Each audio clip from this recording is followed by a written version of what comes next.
পটলের তো অনেক ধরনের রেসিপি খেয়েছেন, কিন্তু এইভাবে কি পটল দিয়ে কখনো ভর্তা তৈরি করে খেয়েছেন?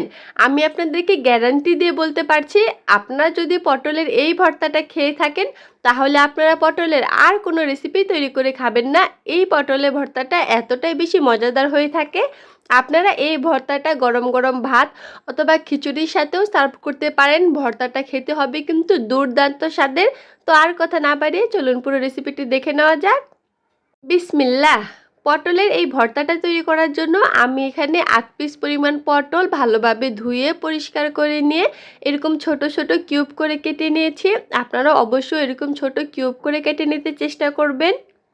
ভর্তাটা তৈরি করার জন্য আর যা যা নিয়েছি ৫ থেকে ৬টা শুকনো মরিচ, এখানে নিয়েছি ২ টেবিল চামচ পরিমাণ ফ্রেশ ধনিয়া পাতা কুচি, নিয়েছি 2টা টমেটোটাকে আমি এরকম ছোট ছোট কিউব করে কেটে নিয়েছি। আর চেষ্টা করবেন অবশ্যই পাকা টমেটো ইউজ করতে।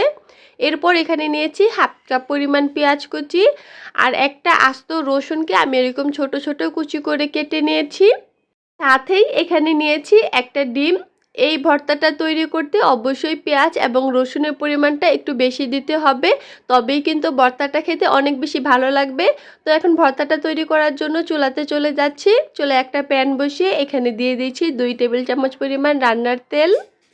তেলটা গরম হয়ে আসলে শুকনো মরিচগুলো দিয়ে দিচ্ছি। এখন এই শুকনো মরিচগুলো একটু নেড়েচেড়ে ভেজে নেব।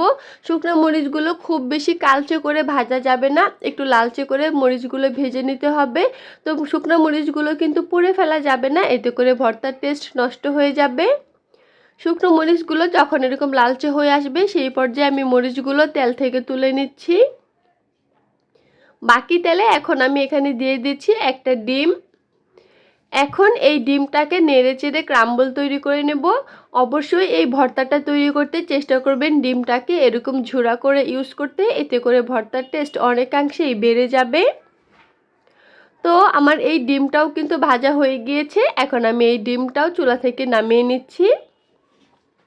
একই প্যানে আমি এখন আবারও 2 টেবিল চামচ পরিমাণ তেল দিয়ে দিচ্ছি। তেলটা গরম হয়ে আসলে এখানে আমি 1/2 কাপ পরিমাণ পেঁয়াজ কুচি দিয়ে দিচ্ছি আর সাথেই এখানে একটা আস্ত রসুনও দিয়ে দিচ্ছি। এখন এই পেঁয়াজ রসুনটাকে আমি ভালোভাবে নেড়েচেড়ে গোল্ডেন ব্রাউন কালার করে ভেজে নেব।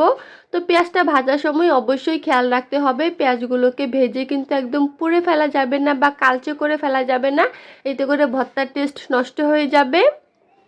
পেঁয়াজগুলো আমি কিছুক্ষণ নেড়েচেড়ে এরকম সুন্দর লালচে কালার করে নিয়েছি। তো পেঁয়াজগুলো অবশ্যই চেষ্টা করবেন লালচে করে ভেজে নিতে, যাতে কাঁচাও না থাকে এবং কালচেও না হয়ে যায়। পেঁয়াজগুলো ভাজা হয়ে গিয়েছে। এখন আমি এই সম্পূর্ণ পেঁয়াজটাই চুলা থেকে নামিয়ে নিচ্ছি। এখন আমি কড়াইয়ের মধ্যে দিয়ে দিচ্ছি আগে থেকেই কেটে রাখা পটল। সাথেই এখানে দিয়ে দিচ্ছি 1/2 চামচ পরিমাণ লবণ এবং 1/2 চামচ পরিমাণ হলুদের গুঁড়া। এখন এই লবণ এবং হলুদের গুঁড়াটাকে পটলের সাথে ভালোভাবে নেড়েচেড়ে মিক্স করে নিব এবং এই পটলগুলোকে আমি 1 থেকে 1.5 মিনিটের মতো ভেজে নেব। অবশ্যই চেষ্টা করবেন পটলগুলোকে একটু ভেজে নিতে, এতে করে ভর্তার টেস্ট অনেকাংশেই বেড়ে যাবে। প্রায় 1.5 মিনিটের মতো পটলগুলো ভেজে নেওয়ার পর দেখতেই পাচ্ছেন পটলগুলো কিন্তু খুব সুন্দর লালচে করে ভাজা হয়ে গিয়েছে।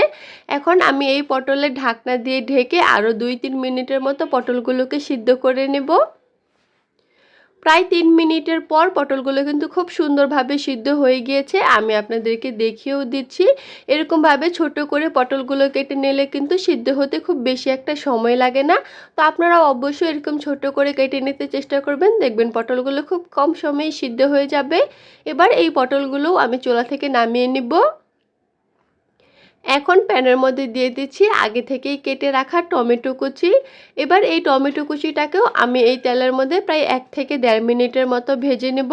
অবশ্যই এই ভর্তাটাতে এই টমেটো ইউজ করতে চেষ্টা করবেন। এই টমেটো ইউজ করার ফলেই কিন্তু ভর্তাটার স্বাদ অনেকাংশেই বেড়ে যায়। আর অবশ্যই চেষ্টা করবেন পাকা টমেটো ইউজ করতে।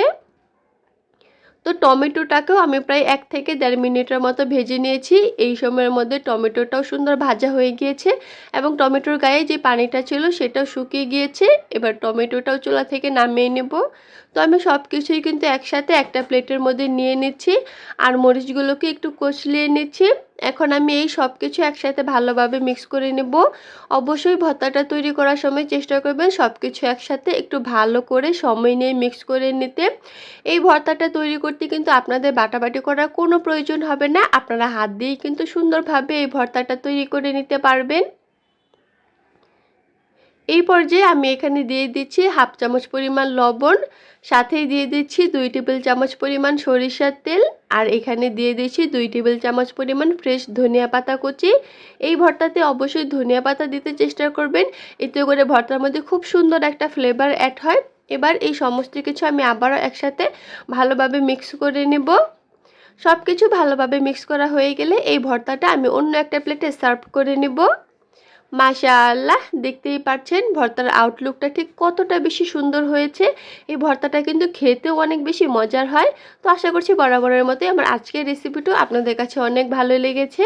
আমার রেসিপিগুলো ভালো লাগলে অবশ্যই আমার চ্যানেলটি সাবস্ক্রাইব করবেন। আজকের মতো এই পর্যন্তই। আল্লাহ হাফেজ।